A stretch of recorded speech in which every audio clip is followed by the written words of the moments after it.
Welcome to the Drapery. This is Dr. Chris Baker, DC, and a little late to the party, but it's about time for a little Oath of the Gatewatch standard Pauper set review. I always thought getting the first review out would be the best, like before the pre-release even happens, when the spoilers all up. What I tended to notice, especially with this set, is that review at that point in time is pretty useless because I have no idea what's good and what's not good. You actually need to play with the cards to find out how to divulge some useful information to you, the masses. So after playing a ton of the pre-release, doing a bunch of drafts with it, playing in GP Vancouver, playing the first standard Pauper tournament on Magic Online with this set, I'm starting to get the hang of it, and there's a couple bonuses that we're going to be having to go along with the set this week. The first bonus is going to be something that I will do with all of my set reviews, is that I will look back at the previous set and analyze the top 10 and see which ones I hit and which ones I missed, and then of the ones that I missed, see if there's any replacement ones to see which ones I should have thought were better. Just, again, kind of me just trying to get my better at evaluating. After that, we're going to go over a small analysis of the commons that were upshifted to a different rarity, either uncommon or rare or mythic. But most of them, I think in this case so far, are just all uncommon. That are now legal in standard Pauper tournaments online. So whether it's SPDC on Sundays when me or Roberto are hosting, or MPDC on Monday when Gwynedd is hosting, that's the rule for this season. I can already tell it's going to be a good rule. It's going to help diversify the format. It's not bringing in cards that are going to cause too big of a problem, or a metagame warper. Like if Treasure Cruise was uncommon this set, but previously printed at common, and Treasure Cruise was coming in, it would warp the metagame. But the metagame is already being warped by Treasure Cruise, so it just gives us some diversity, because basically the blue-red Izzet deck was so dominant last season. We need to do something to change it up. So after looking at those things, then we'll go through the actual set review for Oath of the Gatewatch, and then I'll show you some things on stats. So let's try to go through this as quick as possible. So in my top 10, I had Ruined Processor. I would say that's a hit. I played with this card a bunch, and it's just the perfect top end. In the Demir Grind deck is where I liked it the most. Also in an Izzet Burn deck out of the sideboard, or eventually I switched it to main. Gaining 5 life is a lot. Being able to block both Whirlwind Adept, even when they have Tamir Battle Rage, and Gurmag Angler. Really, really nice. So I think that's a hit. Boiling Earth. This one's tough. There were a lot of tokens, and it's almost like this card keeps them in check. So I would still call it a hit, even though it's not super necessary. There are a lot of other cards that fill the role, like Twin Bolt did a good job, and so did Chandra's Fury, the 5 mana sweeper for 1 damage. That's an instant. So I have played this card, and I have sideboarded it, and it's very good against the token deck, so I think I was fine with that. Bone Splinters is a definite hit. The whole format started off being around Gurmag Angler, and this thing killed Gurmag Angler super easily. It also kills the Ruined Processors and any big creatures super easily. With the Sacrifice Outlet, the Rakdos Delve deck was very, very good, also with Active Treason, so Bone Splinters definite hit. Snapping Gnarlid, I'm going to call this a hit too. You have to try to, when you're picking the 10 best commons, some of them aren't going to be that good. This card maybe should not have been quite as high, but I figured since it was a 2 mana 3/3, potentially 4/4. Thought it would be pretty good. And the green-red landfall deck did win a couple events, again, pretty early on in the format, but the deck just has no card advantage, so the deck as a whole didn't do as well, but Gnarlid was pretty good, so call that a hit. Complete Disregard, definite hit, very, very relevant at getting rid of like Dutiful Attendance and any creature that it can hit, like Sultai Scavenger, just can easily come back with things like Mortuary Mire, or there's tons of stuff in Oath now, but previously you just wanted to kill things dead and exile, so Complete Disregard is definitely a hit. Now McKindy Slide Runner, again, I think this got played in the green-red deck, but for rank 4 this is a miss. It should be more like, rank 8 or 9, but it is a 2-drop with landfall, but the fact that it only has 2 or 3 toughness meant it was much easier to kill. But the trample was more relevant, pushing damage. It just shouldn't be ranked this high. Touch of the Void, I think this is a miss, actually. I played it in the Is It Burn deck because I wanted things to be exiled if I needed to kill them for my rune processors and stuff, but not too many people play this card. For 4 mana, you almost want to be, or 3 mana, you almost want to be playing Bathe in Dragonfire to be able to kill more relevant blockers, but Gurmag Angler was the most important thing to be able to kill. But this could go to the face, but I just didn't see a lot of people doing this. I saw a lot of people doing Titan Strength and Temur Battle Rage as a way more potent way to end the game on a number of prowess creatures. So I'm going to call Touch of the Void a miss, or it should just not be ranked that high. Collection Occurrence, this is a definite hit. This card, it's just as busted in Standard Pauper as it was in Limited. Creates tons of tempo and potential 3/3 haste, and in a pinch can be used for just 1 mana, and makes it really easy to prowess and get your value. And Sky Spawner. Sky Spawner, definite hit. Really liked it in the mono black splash blue ally deck that I ended up copying the list from. I can't remember who it was from now, but Sky Spawner was the splash blue in a blue black ally deck, and it was like a really fun deck, very grindy. But the card was everywhere. Blue red Is It tokens started off very big, and I got crushed by that deck with Trumpet Blast and Sky Spawner and tons of other tokens. It lost favor in blue-red prowess because it doesn't grow, so Jeskai Wind Scout took the cake over it. But in sweepers,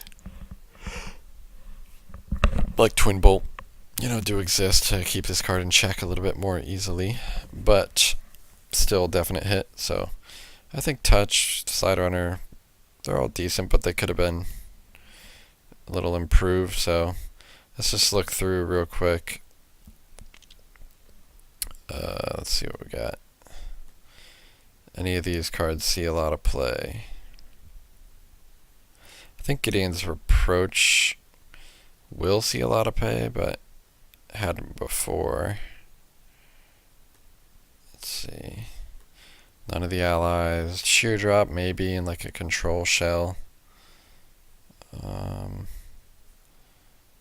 Spell Shrivel. Decent counter spell that I've played, but still nothing to write home about. Dissipate was a reprint. Dispel's too narrow. None of those are any good. Played some Great Birthing just again to turn on some rune processors. Nobody's playing any of this. I think Colostra Healer got a little bit of play. Ally decks won the Worlds event, so Colostra Healer is definitely a build-around card. It's definitely a build-around card, so it could have made top 10 there. I think Rashaka's Secret's just better than Myra's Malice, just too inefficient mana-wise to get just a 3/3. It's not what you're looking for.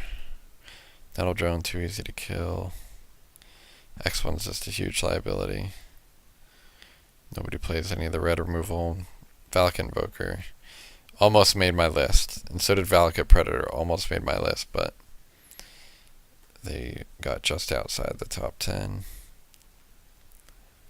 Yep, don't see a single one of those cards being played. Green was as bad in draft as it was.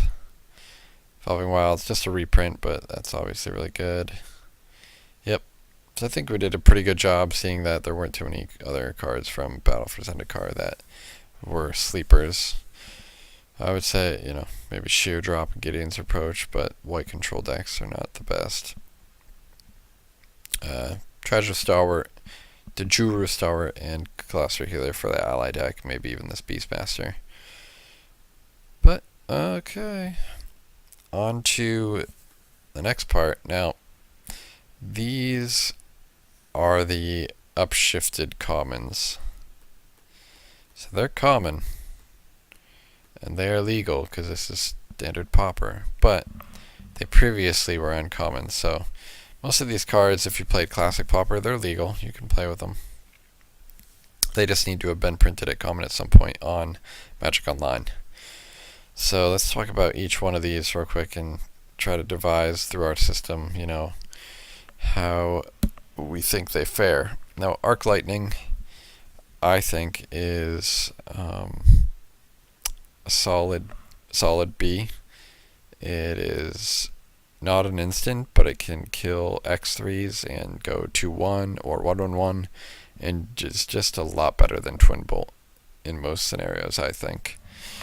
So I'm happy to play that in my red decks that are trying to either burn the face or cover against tokens. Tokens is going to be a risky strategy going into this next format because of not only Arc Lightning, but some other cards that we'll see here in a second. Cruel Revival. Now this is one that I never played during. It's not Odyssey. It's Onslaught. Onslaught and Origins. Being able to just kill a guy and Gravedigger a guy is well worth the 5 mana, and it's an instant. And the only things that it doesn't hit are zombies, so you just need to make sure that you have other ways to deal with Gurmag Angler, really, and you'll be totally fine. And black has plenty of ways to deal with Gurmag Angler. Just a couple. Death Touch Creatures and Oblivion Strike. But this card was what I chose to build around and actually won the first SPDC 32 season event with a mono black zombie deck. So the card is it's an A, but it's a BA. It's a badass build around. It requires you to fill out your deck with zombies. So sometimes, again, you're banking on cards like Cruel Revival being good because of the existence of cards like Arc Lightning, which makes tokens worse. So, again, there's token decks out there that don't have to have all X ones that make Arc Lightning not even that good against it, so tokens could be good, but we'll see. Deathwind, I think this card's just strictly unplayable. It just costs too much mana for what you want. Don't play it. There's better cards out there. Fiery Conclusion, 2-mana instant. Sack a creature to deal 5. The fact that it's an instant is pretty cool, but the best thing that you want to be doing with this, again, is active treasoning their creature. But you can use it on your guy in response to removal and kill the Gurmag Angler. So I do think this card has some playability. It's probably a C in the borderline playable category because so many things have to be going right for it to do what you want it to do. But it kills Angler, and anything smaller, so not a bad card. Grasp of Darkness, this is a solid B, solid playable. Requires you to be heavy black, obviously, but when flattened costs 4 mana and this card just costs 2, the efficiency that you're getting is something that you haven't seen in Standard Pauper in a long time. I haven't seen Doomblade effects. The best we had was Murder a while ago, and beyond that, we even have Oblivion Strike in this format, but that costs 4 and it's sorcery, so This thing kills a lot of things, and it's an instant. Very worth it. Very much the type of card that I want to be playing. Next is Knightly Valor. I love this card in Limited, but I don't think it's super constructed playable. There is a card here that helps you tutor for it, and there's Auramancer in the format right now, so even if it gets countered, you can get it to be recurred, but it's really expensive and just lets you get blown out by like pump spell or removal spells and bounce spells and stuff like that. So I'm not high on it, but it's not totally unplayable. It's a strong effect if it resolves, obviously. So I'm gonna give it a D and borderline unplayable. Again, kind of a build around card too. If you have a hexproof creature. Actually, yeah, that's actually pretty sick on hexproof creatures, so that's what you'd want to maybe build it around. Pacifism, I guess, has been printed at uncommon before, but it was common in Dragons, so that's fine. Pilgrim's Eye, this was uncommon in BFC, just Borderland Ranger effect. It's really good in Limited. In Standard Pauper, though, you're not really getting much value out of the creature, and being able to hit your obvious, like this would only go in a 3 or more color deck. There has to be payoffs and incentives, and the problem is that in Converge, or in BFC, the Converge spells, there was no payoff. And it's even worse, and that was in Limited. In Standard Pauper, there's only a couple commons. There's like Royal Mage's Trick and Brilliant Spectrum. There's no payoff to be going through 3 to 4 colors, so just don't play it. Just play good mana bases with dual lands and Evolving Wilds. Alright, mainly because the 1/1 body doesn't do much either. Pyrotechnics, alright, so this is Arc Lightning's older brother, and it's basically just 2 more mana for 1 more damage, which can be divided any way you choose, so it can be really nice. This card can kill 2/2/2s. It can go 3 and 1. It can go 1/1/1, 1 to the face, 1/1/1, 1/1, 4 creatures. So, or 4 to the face. It's just so versatile that I will be playing this if I end up playing a burn deck ever. So definitely worth the mana cost, I think, for Standard Pauper rates. Again, 5 mana can't kill Gurmag Angler, though, so that means you have to have other ways to deal with Gurmag Angler. Rolling Thunder. Now, this is the card that I thought, wow, this is the most busted card to include in the Standard Pauper format. The problem is that there's no ramp, and the cards that do ramp all have like 1 toughness, like Leaf Gilder and Hedron Crawler, and cards like Seer's Lantern are just so slow. Decks are just killing you so much faster, and like it's hard to gain life. Like Rune Processor requires a lot of mana too, so I can see people trying to put, and I would too, like one of maybe Rolling Thunder in some late game, control decks, but beyond that, I'm not looking to play Rolling Thunder as a build around, even though that's kind of what you have to do. You have to build around like having a ton of mana in play and not being dead by turn 12, which is sort of difficult to do. Like there's easier ways to win right now. Unless they printed, the Cloud Post lands or something ridiculous. Like, we'll have to hold off on Rolling Thunder being busted. Rune Servitor, 2/2 for 2 when it dies, everybody draws. This is not Commander with, like, helping out your neighbors is cool, so don't play that. Sigiled Starfish. Sigiled. Well, this card was really good. I remember back when, what's that guy's name?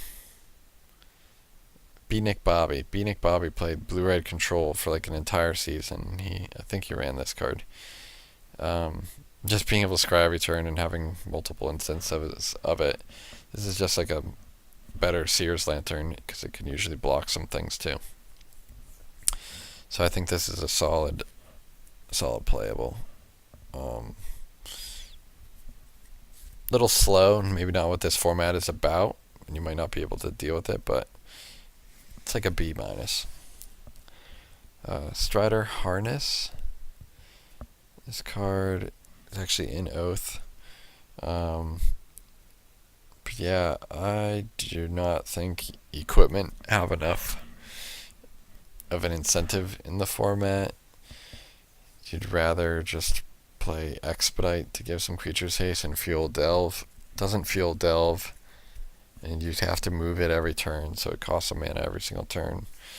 It might be good with some big green creatures or like a green-white Renown deck, but again, green-white Renown is like the worst possible deck you could play in this format, so I think it's bad.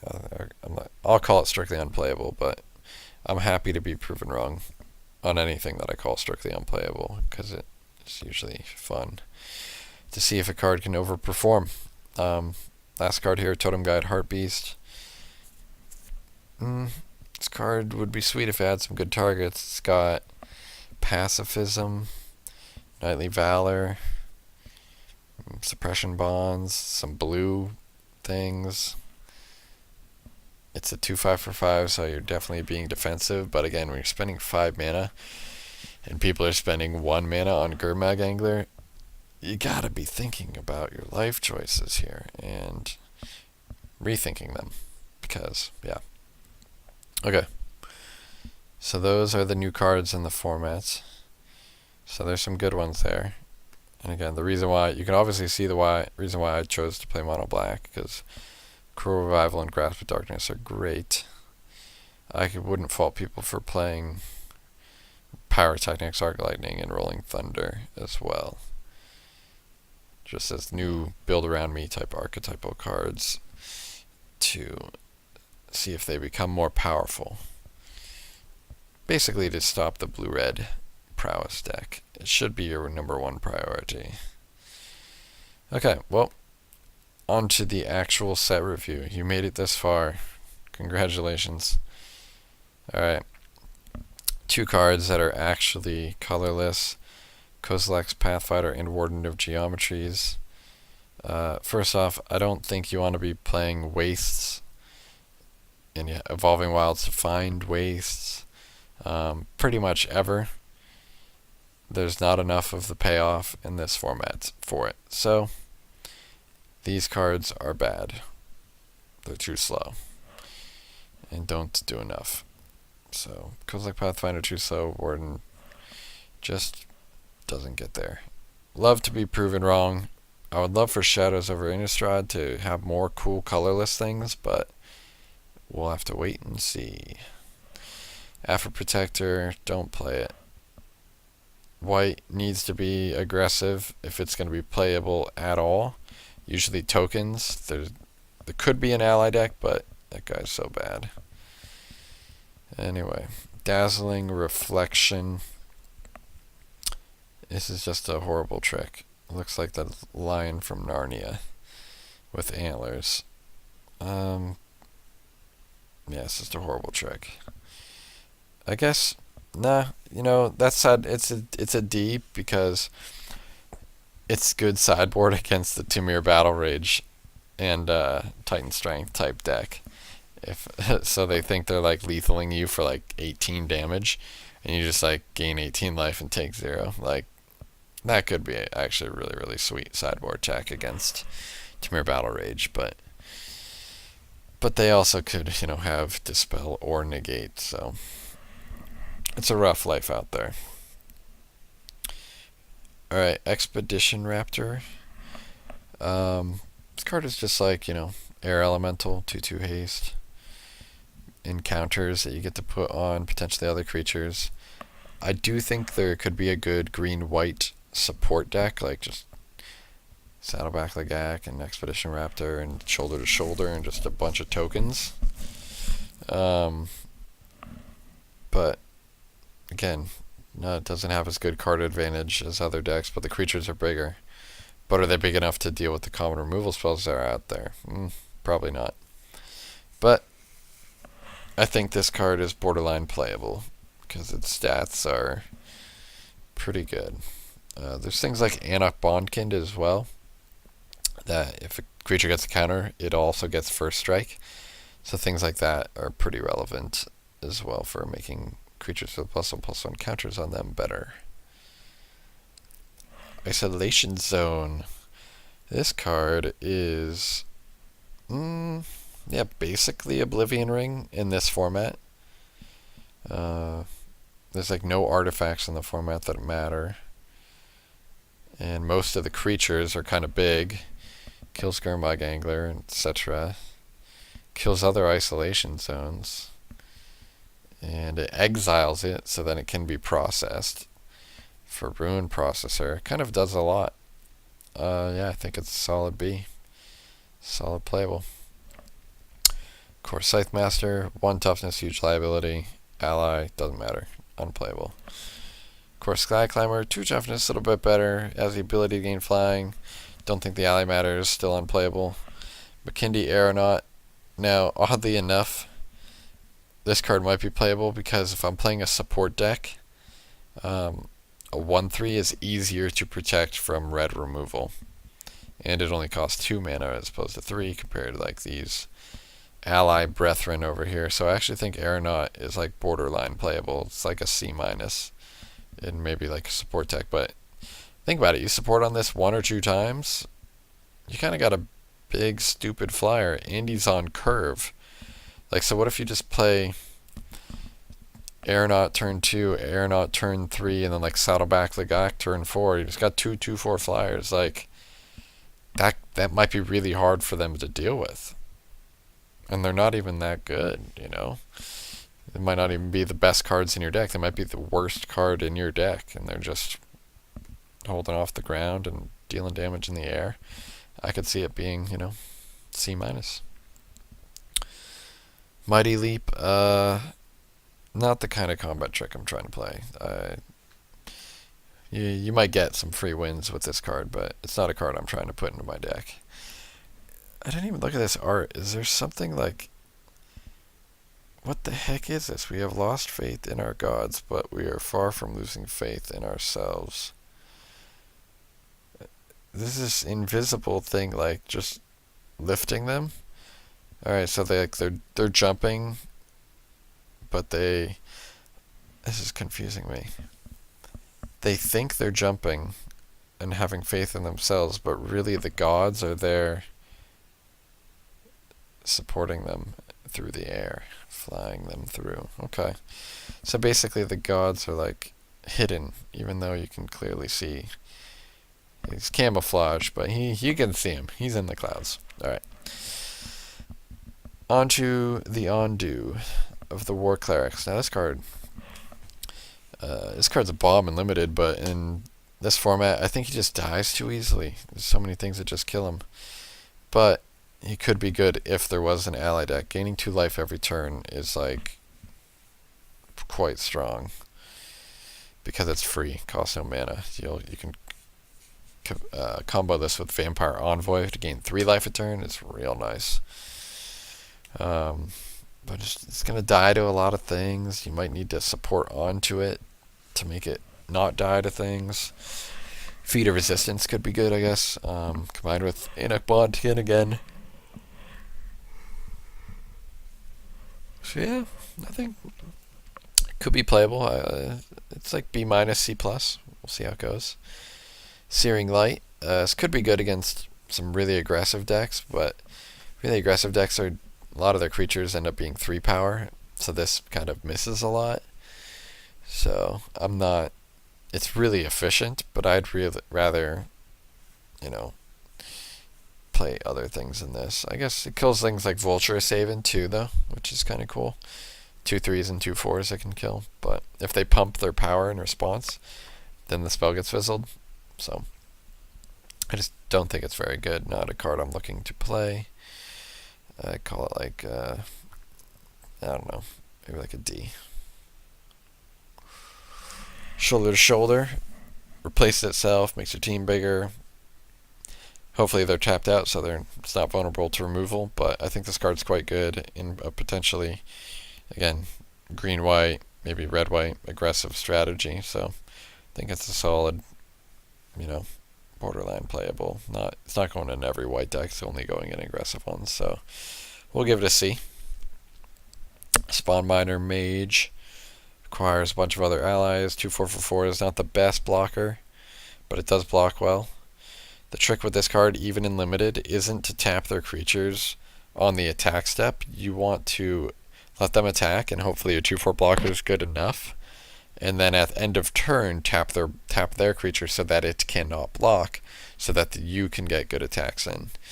I just don't think. I mean, the ally deck can come there. Like, a deck can't have so much removal that it kills every single ally. And what if you play an ally deck with cards like Corpse Churn and Dutiful Return? Just ways to get your creatures back if they die. You could run Altar's Reap. Well, they run Oblivion Strike to exile my guy. Oh, boom, Altar's Reap. Get card advantage, and it doesn't get exiled. So, still, I think it's a D. Not the kind of card I'm looking to go into. Obtrusive Interference. Force Spike for 3 mana. No thanks. Blinding Drone. Again, I don't think the incentives are there. Pay 1 and tap to tap a creature's pretty good, and it's a 1/3 for 2. But you have to be playing blue plus Waste or blue plus some other color and splashing Waste. Maybe there's a mono blue control deck out there that I just haven't brewed up yet that uses Waste, Evolving Wilds to find them. There aren't many. There's Searing. There's like Cultivator Drone, Heater Caller, the Warden, Seer's Lantern. But I don't really want to play a lot of those cards. They're just bad. So it has potential. Somebody might break it, but to me, it's like a C-. Cultivator Drone, again, no real payoff. It's too limiting what you can cast. It does ramp from 3 to 5 though, so maybe it's kind of cool with Ruin Processor decks, because you can go Drone into like Kozilek's Channeler into Ruin Processor. But yeah, it's still pretty bad. I think it's like a C-, D+. Gravity Indicator, yeah, it costs too much mana to give something else flying. Yeah, it's like a D. Slip Through Space. Now this card, oh boy.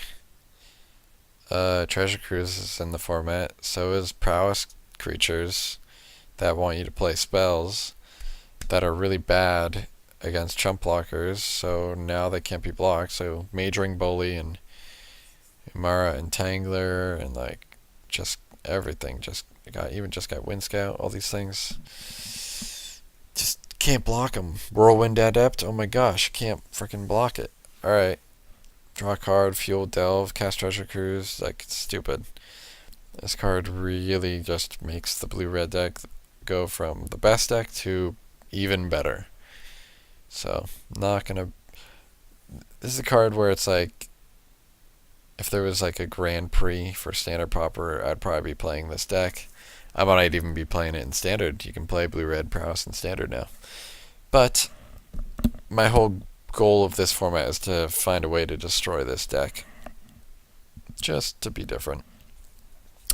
Ancient Crab. I love that Horn Turtle is getting an upgrade here, but it's still not good enough.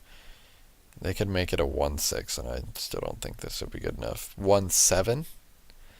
I think I would play this card at 1/7. But after the fall of Seagate and the draining of the Halimar Basin, the crab set off to find a new home.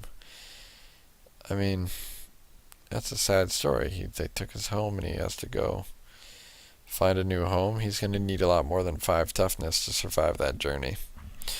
Give him 7 toughness and he survives 5, and he's going to get eaten by some sharks.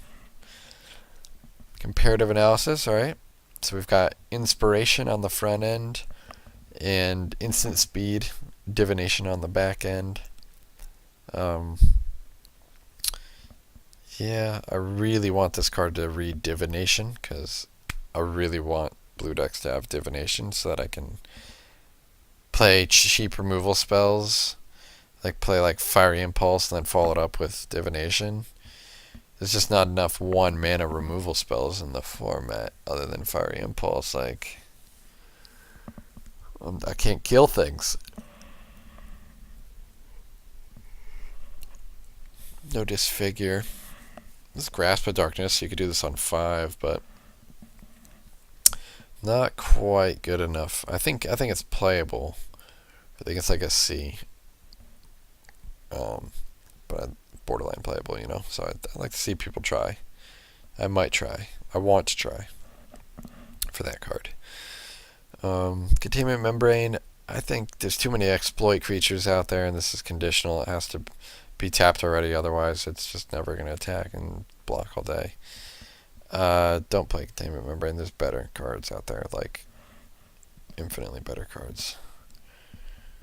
Drawer Isle Avenger. Now, this is a card I thought actually could go help create a new blue-red deck, not be the prowess deck, but be a surge deck. But 3-mana 3/3 flyer. The problem is that this card's not as good as 3-mana 2/1 flyer prowess. This thing dies to a lot of the same things the other card dies to, but the other card is like a 6-power guy on the turn where you cast all your spells, which will happen. So I think this card's good, but the prowess cards are just better. So yeah, I think it's like a D, which is sad because I think it could be good. Negate Functional Reprint. It's already in the format. It's already a good sideboard card. Sweep Away. This card's interesting because it's just a strict upgrade to Whisk Away. Whisk Away only gave you the second half of this clause, but now you have the option to play 3-mana unsummoned. So it's a strictly better Whisk Away. So I am a little high on Whisk Away. I think I rated it the #1 card out of the set that it came in. I think that was Favor Forged, and it was definitely a miss. It wasn't that good. But I've played this card to good effect, and you know what it does is it crushes Grimog Angler, because it like time walks them a draw step, then they probably can't play it again because they delved it their graveyard away.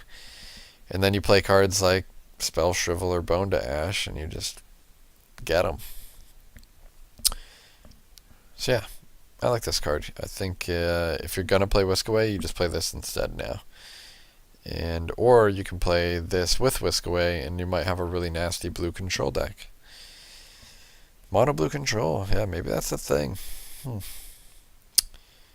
Well, let's give this. I think it's like a B-.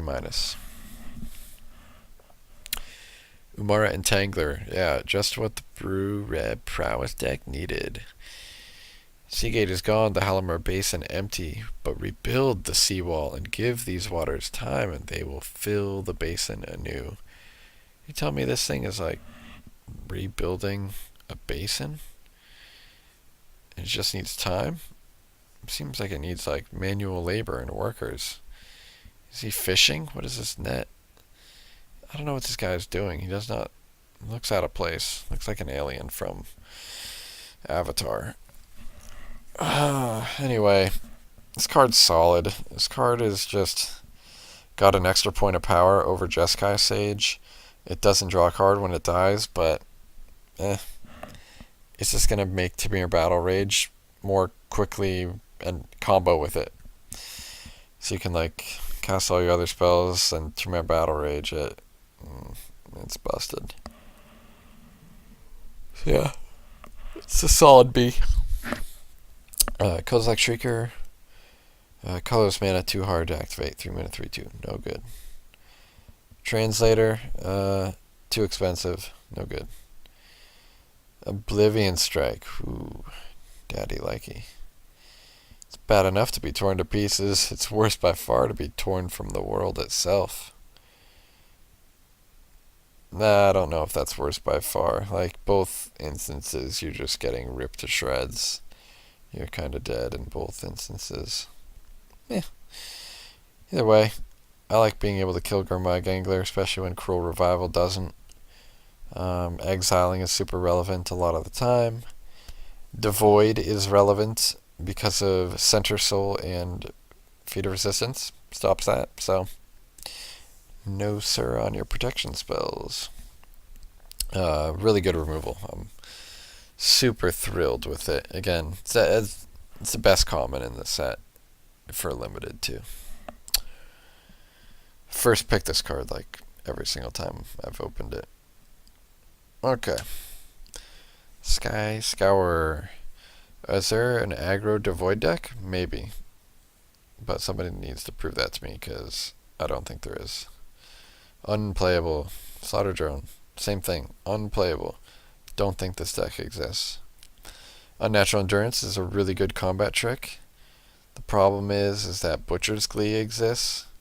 I don't think the 1-mana is that relevant because I don't think the decks are that aggressive. And if it's a good re-trick, but I don't think creatures are getting in combat that much with each other with like Slip Through Space and Elusive Spellfast and all this nonsense. But if you think this card's good in the Gurmag Angler mirror, then you should just be playing Butcher's Glee, in my opinion. So I would not be playing it. But in the right deck, it could be good, so I'd give it a D. Witness the End is just an aggro it's like the 2 life doesn't matter in aggro. You're trying to kill them before they have no cards in hand, so I don't know. Just better discard spells out there. Don't play that one. Corpse Churn. Now this card's really cool. I played a guy in the finals of the last event, Gons, who played a green and black self-mill deck. Corpse Churn was really good in it, mainly because Delve is such an integral part of the format. I talked about that in my Pillars of the Format article, is that Hooting Mandrills and Gurmag Angler and Treasure Cruise are just so key. And so this card basically is free. It costs like no mana, as long as you can play the Delve spell the next turn. And let's say they kill your Gurmag Angler and then you play this end of turn. You get that Angler back guaranteed, or something better back, potentially. And now you have more things in your graveyard. Basically 2 more cards plus this card, so it has just like Dark Ritual attached to it. So that's kind of good. Requires a little bit of a build around. Good. You need Delve spells, you need creatures in your graveyard, so I would call this a build around. It's not a badass, but it's a bit of a build around, and it's a medium playable in that deck, but I think it could be pretty good. So I'll give it the BA build around. Tarsnare, this removal sucks. Grasp of Darkness, that's what you're looking for. Untamed Hunger, there's not enough hexproof creatures, but this could be cool on a hexproof creature, but Menace is not unblockable. Don't play it. Vampire Envoy is one of those cards that I didn't think was that great, and then you play with it, and you're like, whoo, man, it's nice. In limited. Center Pauper, I'm not sure about the ally deck yet. If there's an ally deck, this card's going to be great. It gives your Nirkana Assassin lifelink. You can use Holdout Settlement and tap this end of turn, or tap this at any point in time to gain life. Which could make your Cluster Nightwatch flying at instant speed, or you can just attack with Cluster Nightwatch in this at the same time and pop. Now you have a 4/5 flyer for 5 mana, which is pretty good rate. There's just a lot of uses that this guy could potentially have. One of the best cohort enablers, so if there's an ally deck, I'd give him a C. He's going to be in that deck. He's going to be solid. Chain Mage, too easy to kill for 4 mana. 2 toughness is going to die too easily a lot. You'd rather just attack rather than tap and deal 2 damage. Because of the board stalling. It's just doesn't happen the same in standard Pauper like it does in limited. So I think he's a D. Consuming Sinkhole. Now, this card would be sweet if it said both exile target land and deal 4 damage to target player, but choose one is too weak. Not enough awakened cards, so not enough burn cards either. Actually, I guess this card could be played. 4 mana, 4 damage burn spell. There's just better options out there, so don't play it. Eldrazi Aggressor. Again, they're trying to fill out this devoid aggro deck. Black-red. This is not the way to build black-red. Not as good. Creatures are too small. Unplayable. Well, of Kozilek, love it in limited. Just stops everybody, but this doesn't stop Angler, so I'm going to give it a D. Reality Hemorrhage. Again, you got Twin Bolt in the format. You've got Fiery Impulse in the format. Until those rotate, this card's unplayable. Chrome Flame Seeker. Pretty sweet to be able to loot. Fuel your delve, get more card advantage going, but too easy to kill, so not looking to do this in my red decks. I'm looking to attack. Boulder Salvo, it's like, Bathe in Dragonfire, potentially at 2 mana, but mostly at 5. I'd rather just not play this card. So it's like a D. Brute Strength. I compare this card to Tamir Battle Rage. Like, the creature has to be pretty big already for Tamir Battle Rage to deal a lot of damage. This even boosts its toughness. I guess the real benefit here is when a creature's blocking and they're expecting to take no damage because of the chump block. But can you imagine just putting this on a Gurmag Angler in like a Rakdos deck? I mean, you could run Titan Strength plus Tamir Battle Rage, but that's 2 cards. You could just run just this card. And now you attack with Angler, they block with their Angler, because they have to. And then you play this, and now you have an 8/6, so you trample for 3, and your creature survives, so you basically just played, destroy target creature, take 3 life. That's ridiculous. So I'm pretty high on Brute Strength. I don't think it's quite as good as Tamir Battle Rage, because it's not as combo potentially, but I think it's got potential to do a lot of work in the format, so I'll give it a solid B. Cinder Hellion, 4/5, take 2. This is not what Red's trying to do. Too expensive. It'd be cool if there were ways to flicker in the format, but it'd also be cool if this card was like a 2/2, but it dealt 4 damage when it came into play. But 4/4 is easy to deal with.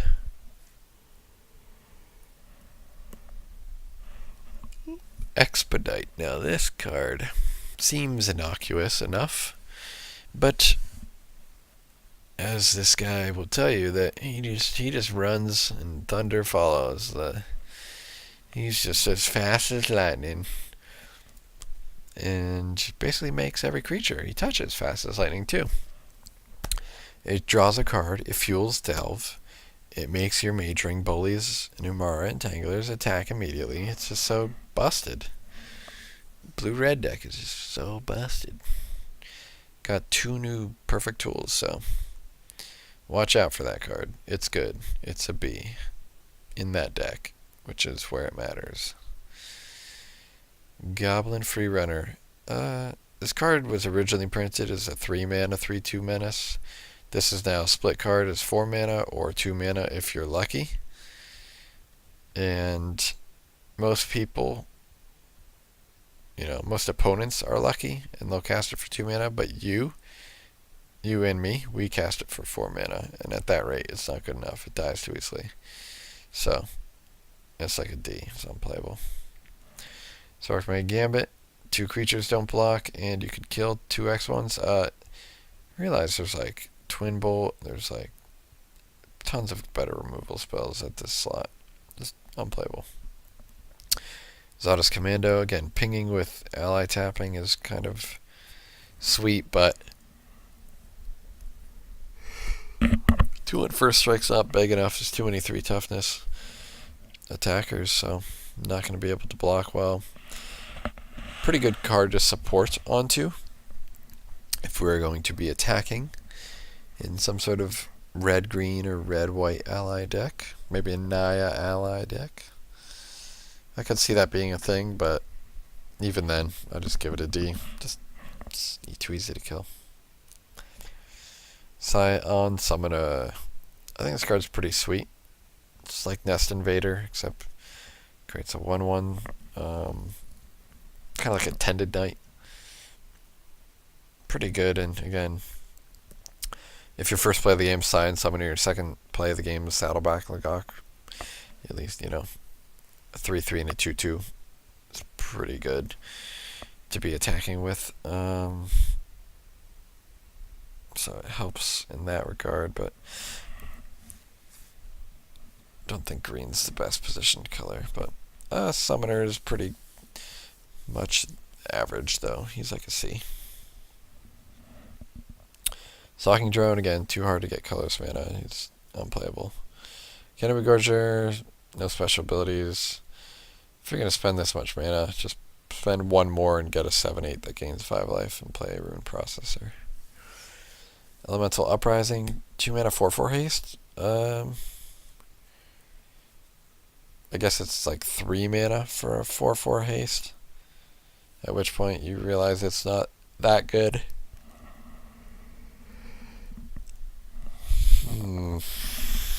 Could kill a guy. I don't think it's going to be playable. I have seen it played in Jeskai Ascendancy combo decks, though.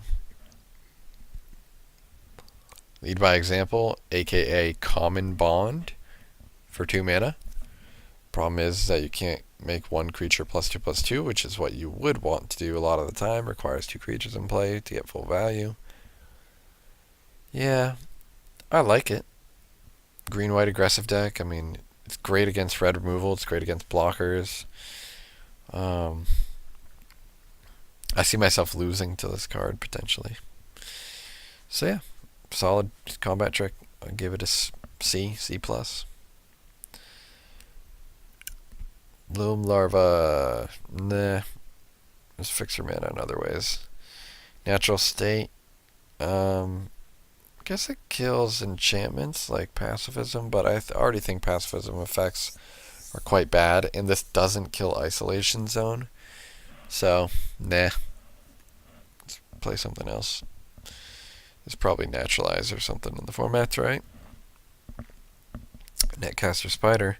This card's really good. I mean, 4/3 against flyers really stops the beats in the air. Stops Vulture Saving, trades with Sultai Scavenger. Yeah, card's good, but really just makes you want to block. On 3 mana, though, you can't really ask for more in terms of a way to interact with flyers, so it's interesting. I think a card like this is better than a card like Plummet, because sometimes you can attack with this and just kill your opponent. So I think it's solid. I think it's, my borderline playable category.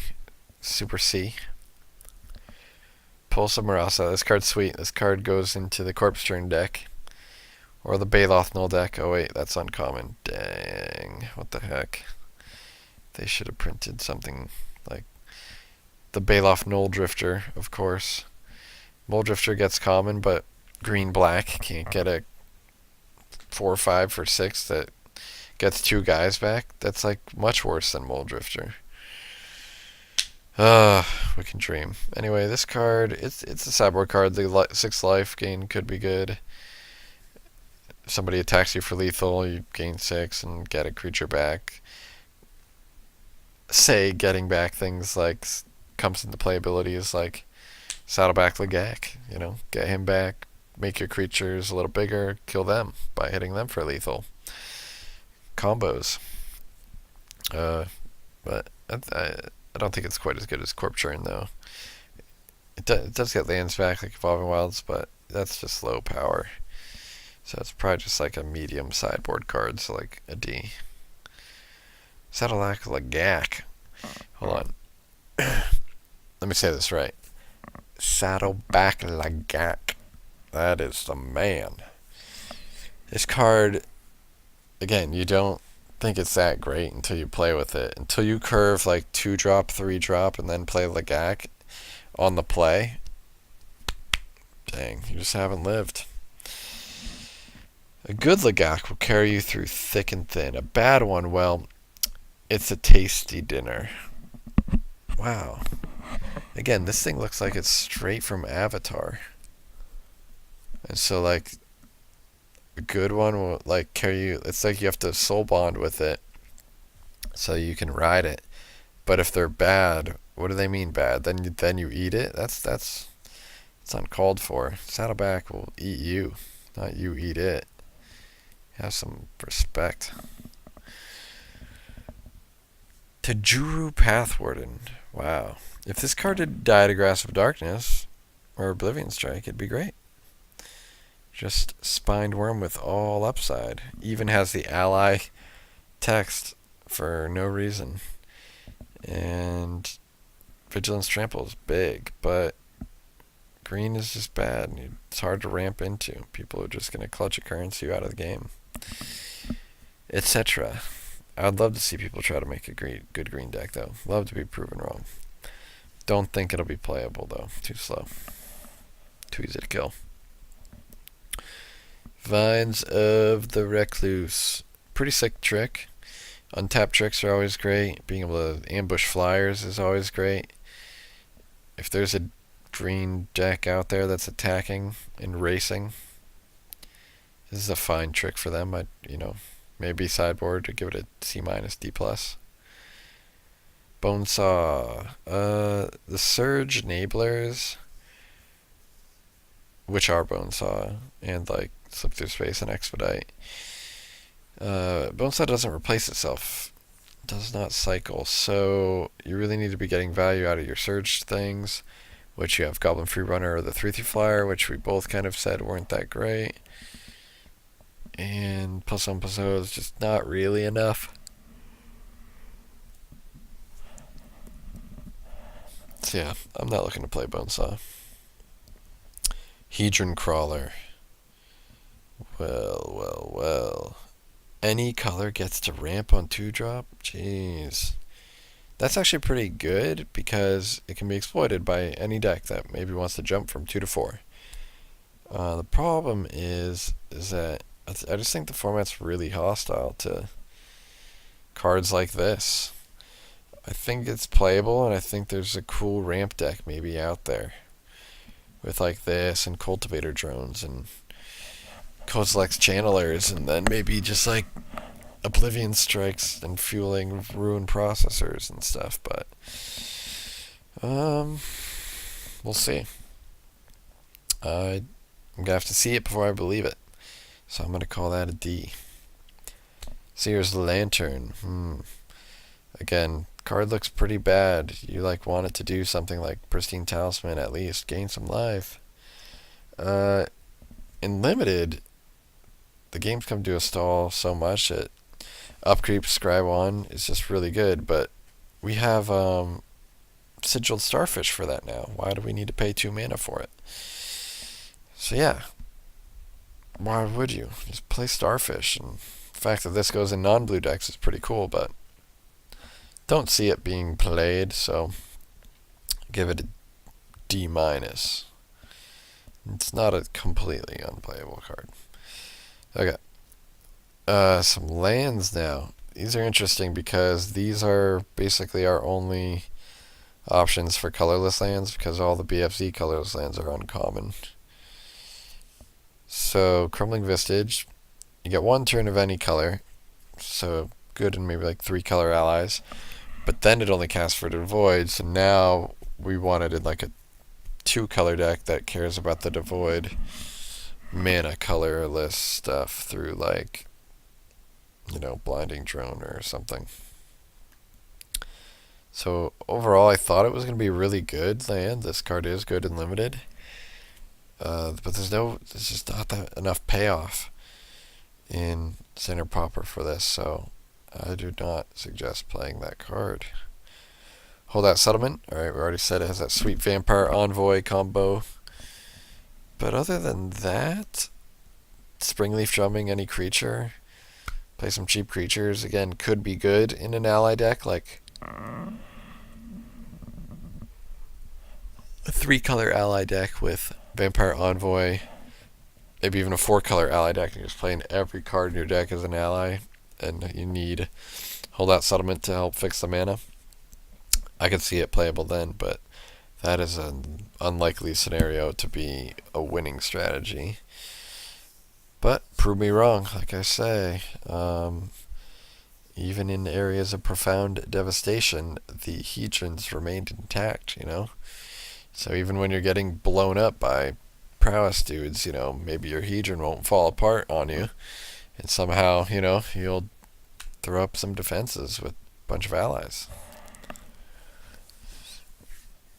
Unknown Shore, so Settlement, again, so that's like D+. Okay, Unknown Shores is awful. I don't care about the colorless mana enough, and I hate Sphere of Resisting myself to get the last color mana. I'd rather play Pilgrim's Eye to find my mana rather than use the land and play a bunch of dual lands and Evolving Wilds. Waste? Ugh. There we go. This picture, these aren't full art either. This picture is much better. This picture is awful for a land. I mean, I guess it really looks pretty wasted there. So this waste looks pretty cool. And you can search for it with Evolving Wilds, and you can search for it with Pilgrim's Eye. That might make it good enough to be consistent to play. And you could play, Stalking Drone and Blinding Drone. I don't know. Seems underpowered to me. I'm gonna call these things, they're D's. If they are playable, someone's gonna have to prove me wrong. Okay, that is the set. The entirety of the set. So let's go through the last thing here. I'm going to give you my color ranking and my top 10. If you couldn't figure out my top 10 from all the clues that I gave you, of telling you which cards were good and which cards were not good, that's one thing. But first, I want to show you something real quick here. This is standardpauper.hero KU app, whatever that stands for.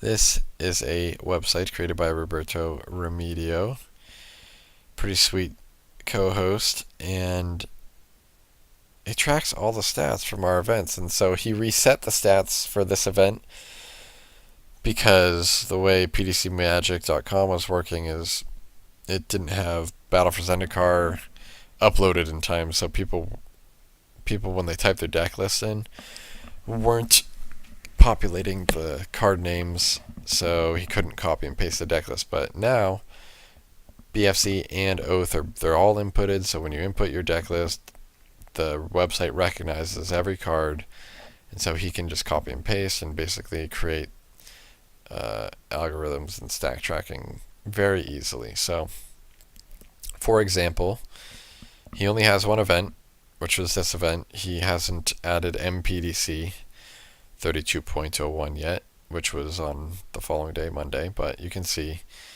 it will place a list of all like the recent 5 or 6 winners. Tells you the most played card in that whole format over time. Right now, Duress is the most played card. That's crazy. That Duress is more played than Treasure Cruise, but it's like Duress is played because of Treasure Cruise and other card advantage spells. So you got a couple options here. You can look at archetypes.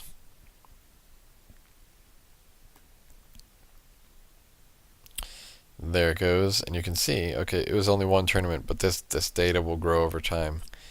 There were 11 decks, and there were 9 archetypes. 2 Golgari Delve, 2 Jeskai Control, 1 Black Midrange, I guess that's what my deck was categorized as, and all the rest, as you can definitely read. Popularity of the archetypes, you start to see metagame percentages, the win rate, again, topping off that 80% win rate, how many times the archetype has won, how many times it's made the finals, top 4, top 8. So pretty sweet. The more data that gets entered, the more you know about the format, which is cool. Events, so again, you see there'll be a list of events here eventually. Card stats is where it's really cool. So you get to see like cards in most decks, including the sideboard. So Duress is the most played non-land. Gideon's Reproach, Tormenting Voice, Read the Bones. Some interesting ones here. Complete Disregard, Aven, I can see Aven. Undead Servant, that's an interesting one. Scavenger, Angler, okay, definitely an Angler format. So, non-land, that's interesting. How about creatures? Aven, Scavenger, Servant, Angler, okay, so all the black cards. How about spells? Well, I guess black was just very popular, so Duress, Tormenting Voice. Where's Treasure Cruise? Where's Treasure Cruise? Are people messing up and not playing Treasure Cruise? I mean, I didn't play Treasure Cruise. That's just because I didn't play Island. If I play Island, then I will for sure play Treasure Cruise. So, total copies, counts them all for you, separates them out, and cards in most decks by color. Okay. So it kind of goes... Huh. So maybe just Treasure Cruise just didn't get played that much? Okay, so maybe it's saying 2 of the decks had Treasure Cruise as the most played card. 6 of the decks had Duress as the most played card. I don't understand what these mean exactly. Maybe Roberto can do a little primer and see what these numbers mean. But either way, here we go. Most copies by color, Treasure Cruise. Start to see just a snapshot of what cards are in the format, what's being played, and you can look at the decks. You'll be able to see, oh, let's look at the archetypes. Okay, let's look at the decks. This event, Mono Black Zombies. Oh, this deck has this curve. In this tournament, it played to this event, or this record, and here are the decks it played against. Here are the matchups. Here's a nice little visual, cool way to see, again, the card windows just pop up. The art background is pretty cool. So you can see I've played a lot of removal, a lot of value creatures. Pretty sweet. A lot of swamps. Alright, so that's kind of a cool site to be going for. Alright, so we're good there, we're good there, we're good there, we're good there. Last but not least, top 10. Let's do it. No spoilers. First, color ranking. White's the worst. Green's the next worst. Red has some good cards. Blue has some good cards. Black has the most good cards. And let's look at the top 10s. Sleep away, alright? So Jessica, Whisk Away goes from first to last.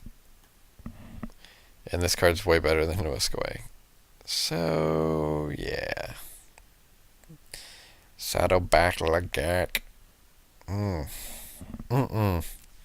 Not a card that I typically try to play, but I might try to make a Lagak brew just to get that little lizard some air time. Brute Strength. I'm telling you, watch out for this card. This card will end games. Think Tamir Battle Rage was bad? Oof. This card is going to end games.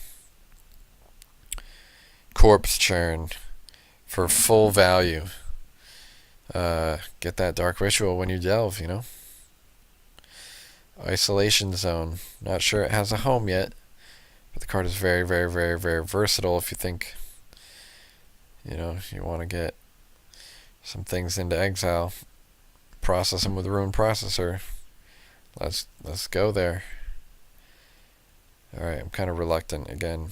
I'm not a fan of the blue-red deck because it's just too consistent and good. So I like trying to brew the anti-good decks. The Kryptonites, so to speak. So Expedite's good though. It's kind of like saying like Dragon Mantle was good when it was Theros block. It's like, yeah, you have creatures with heroic, and so ways to target them that also draw cards is good. Yeah, Defiant Strike, Dragon Mantle, and yeah, all of even Chosen by Heliod. It's 2 mana +0/+2. Draw a card. Perfect card. Because it said the creature also gets +1/+1 when it's heroic, or you get another 1/1 token. Well, that's what Prowess says. You get just Expedite says target creature gets +1/+1 and haste. Draw a card. Except it also says every creature on your team with Prowess gets +1/+1, which is every creature in your deck. So like, it just says deal an extra 3 damage. Draw a card. Give another guy haste. Deal an extra 6 damage, I guess. It's just stupid. Yep, followed up immediately by Umara Entangler. Expedite's best friend. Finally, the card to end the madness. So, Oblivion Strike, quite strong because it's unconditional.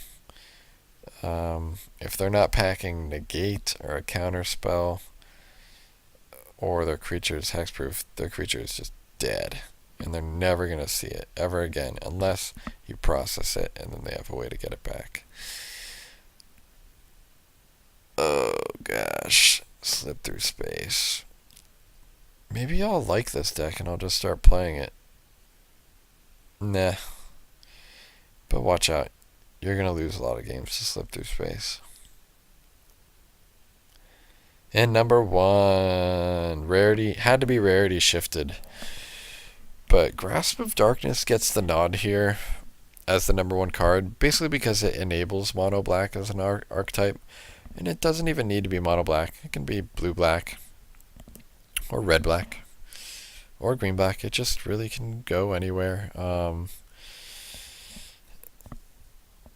Yeah, I like being able to kill 4/4s, and you know what? It's not that hard to have a 1/2 or better in play to block a Gurmag Angler. So even Angler isn't the hardest card to kill, as long as you have a way to block and get in the combat zone with it. So yeah, so that's my top 10. Next time Shadow of the Innistrad comes out, I'm gonna look at the next 10, and yeah, try to see if I hit or missed any of these 10. See if there's any sleepers that I missed. Here I just gave a little link and list just so you guys realize.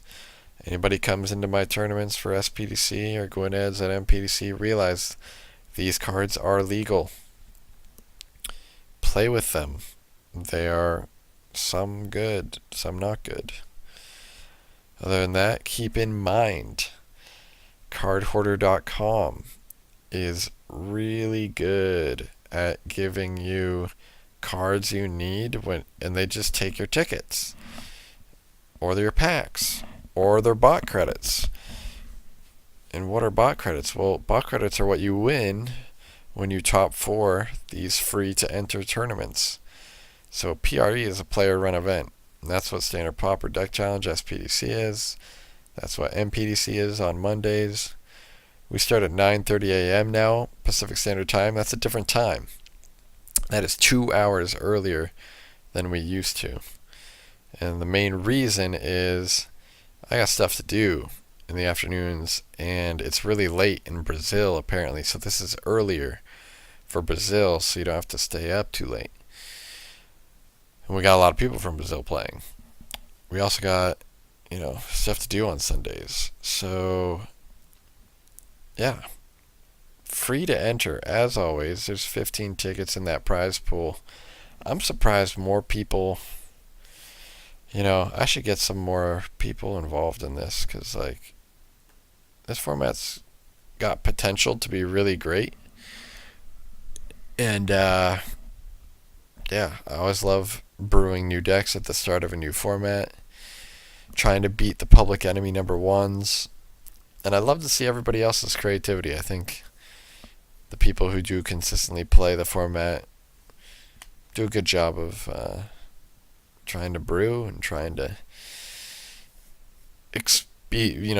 make it as competitive a format as you can. So thanks for listening to the set review. Took a long time. I tried to go as fast as I could through it and give a little flavor and skip over some of the boring crap chaff cards a little bit.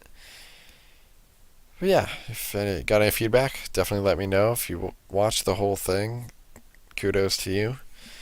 Don't expect most people to be able to handle. I know it's getting late here and I'm almost falling asleep by now too, so I do appreciate you watching though, and any comments and feedback and interaction is welcomed. Stay tuned for more videos. I've been posting some of my Pauper Commander videos from the Magic Gathering Strat League and on my YouTube page. And then if I have time, I'll probably try to do a replay analysis of my Mono Black Zombies deck that won the event. But no promises because I've been swamped with work lately. Also have an